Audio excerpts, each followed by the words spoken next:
আগে অনুমতি নেওয়া লাগবে। তাহলে মার ঘরে ঢোকার আগে যদি অনুমতি লাগে, বোনের ঘরে ঢোকার আগে তোর অনুমতির দরকার নেই। হ্যাঁ, ভাইয়ের ঘরে, ভাবির ঘরে ঢুকবেন, হ্যাঁ, অনুমতি নিয়ে ঢুকবেন না। খবরদার, কারো ঘরে ঢোকার আগে অনুমতি নিয়ে ঢুকবো আমরা। হুট করে আমরা অনেক সময় ঢুকে পড়ি। সে হয়তো বিশ্রাম নিচ্ছে, অল্প কাপড় পরে শোয়া, বা বিছানায় এমনভাবে পড়ে আছে, ওই অবস্থায় সে কারোর সাথে দেখা করতে চাচ্ছে না। ওই অবস্থায় হুট করে ঢোকা যাবে? নক করেন, সালাম দেন, নাম বলেন, পারমিশন চান। এই সময়ের মধ্যে সে নিজেকে গুছিয়ে প্রিপেয়ার্ড হবে, আপনার সামনে আসার উপযোগী করে নেবে নিজেকে, ঠিক কিনা? দিস ইজ ইসলাম। আওয়াজ করে বলেন, দিস ইজ ইসলাম। এটাই ইসলাম। শুধু লম্বা দাড়ি রাখাই ইসলাম না, শুধু নামাজ পড়তে পড়তে কপালে দাগ ফেলানো ইসলাম না।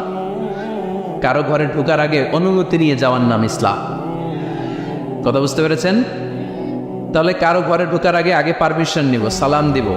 হুট করে আজ থেকে কারো ঘরে ঢুকবো না। ইনশাল্লাহ পড়বেন না? রব্বুল আলামিন এই সূরাটা শুরু করলেন ঈমানদারদেরকে ডেকে। এই সূরার মধ্যে রব্বুল আলামিন 5 বার ঈমানদারদেরকে ডাক দিয়েছেন, আর একবার গোটা বিশ্বের সব মানুষদেরকে ডাক দিয়েছেন। পড়েন সুবহানাল্লাহ।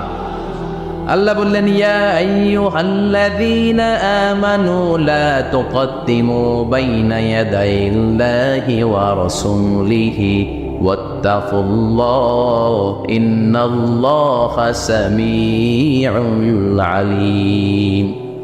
আল্লাহ বললেন, ও বিশ্বাসীরা শোনো, প্রথম গাইডলাইন, এই সমাজে যদি শান্তি চাও, সমাজটারে যদি সুন্দর বানাতে চাও, আল্লাহ রাসূলের বিধানের উপরে কোনো কথা বলো না।